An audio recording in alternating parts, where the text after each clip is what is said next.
So let's just ask Sara.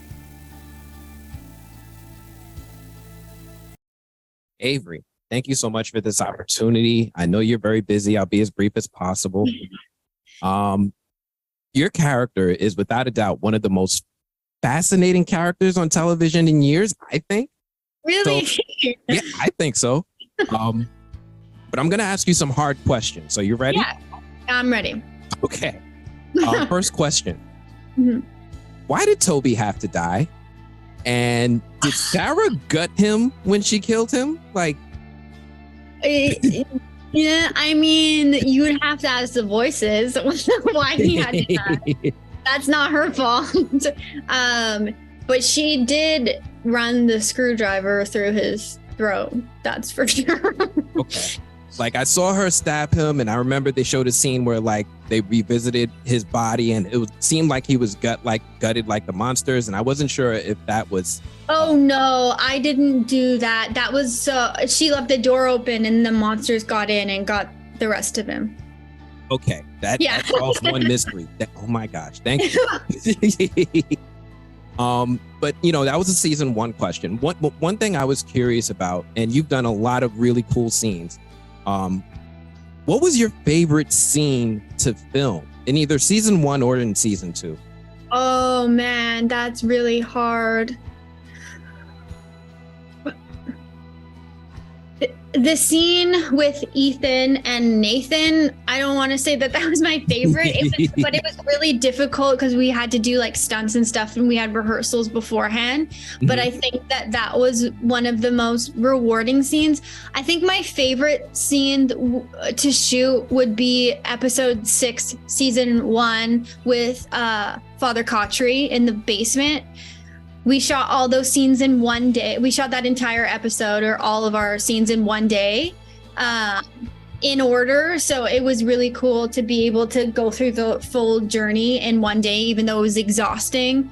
I think that was also very rewarding in season 1. And then season 2, filming episode 5 and episode 9, I think, were my favorites. Do you guys normally film in order, or is it just normally we film in blocks? So it's called block shooting, and you film 2 episodes at a time. So you can be doing a scene from episode 3 and then like the end of episode 4 on the same day. Gotcha. Yeah. What do you think is the biggest misconception fans have of Sara, and what are the biggest misconceptions people have about Avery? Oh man, I think the biggest misconception about Sara is that she's a bad person. I don't think she's a bad person. I think she does bad things. And the voices get the best of her sometimes, but I think at her core, she's a really good person. And as Avery, I think as I get older, I used to really, be more invested in what people thought of me, but I kind of just think what people think of me is like I don't have any control over that. Mm-hmm. And I try my best to not let it affect me if they have like a version of me that I don't feel is true. And I just kind of try to let it roll off my back without putting too much stock into it. Okay.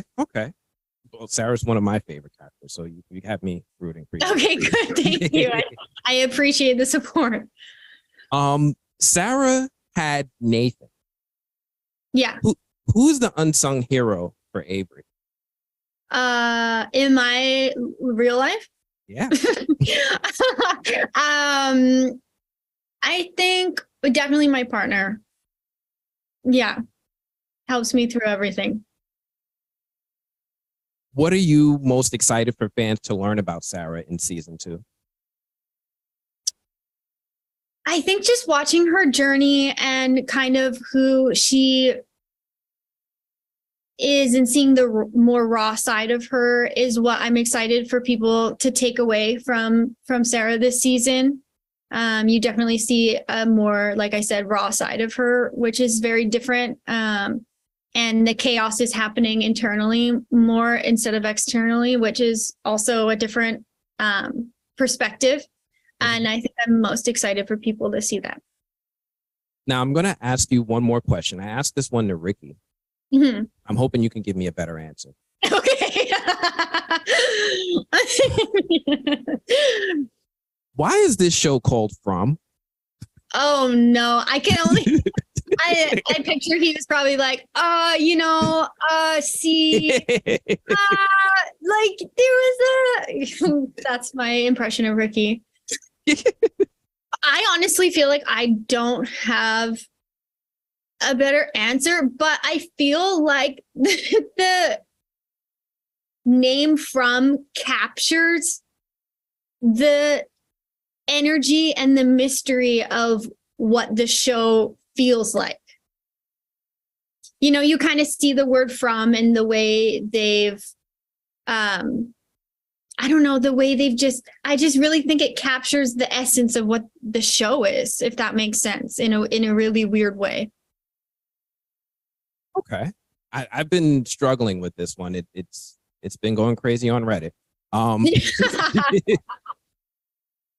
Who do you think?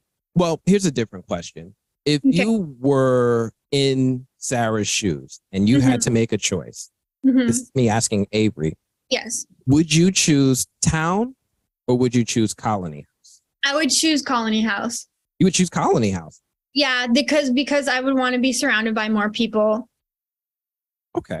I also think it depends if I would come into town alone too. If I was with somebody, then maybe I'd want to be in a house, but I think I'd want to be in the colony house. Okay. Now, I know nobody really has the answer. Yeah. Anthony, I'm so sorry. We're quite overtime at this point, so I'll need you to wrap. No problem at all. I really appreciate your time. Thank you for speaking with me. This is going to be a really good hit with my fans. Really appreciate your time. Thank you so much, Avery. I hope you have a wonderful afternoon. Thank you. It was nice talking with you. Have a great one. Bye. Thanks, Anthony. Thank you. I know this is a lot for a penultimate episode, but I promise you next week is going to be even more. OMG. As much as I want to talk about this episode, I am bursting at the seams to finally be able to talk to you about next week's finale. Trust me, this is the one. Episode 9 is great, but episode 10 is going to have us all sitting here ready to talk. These videos are getting longer, and episode 10's breakdown is going to be just as much. So bear with me as we get ready to go over the stunning finale next week because, yo, let me tell you, episode 10. Anyway, but as usual, if you're new here, please do me a favor and consider giving this video a like. And before you go to your next video, please go ahead and subscribe so you can join the Frumly as we recap and break down each episode right after it airs. Otherwise, I'm going to have to check you guys later.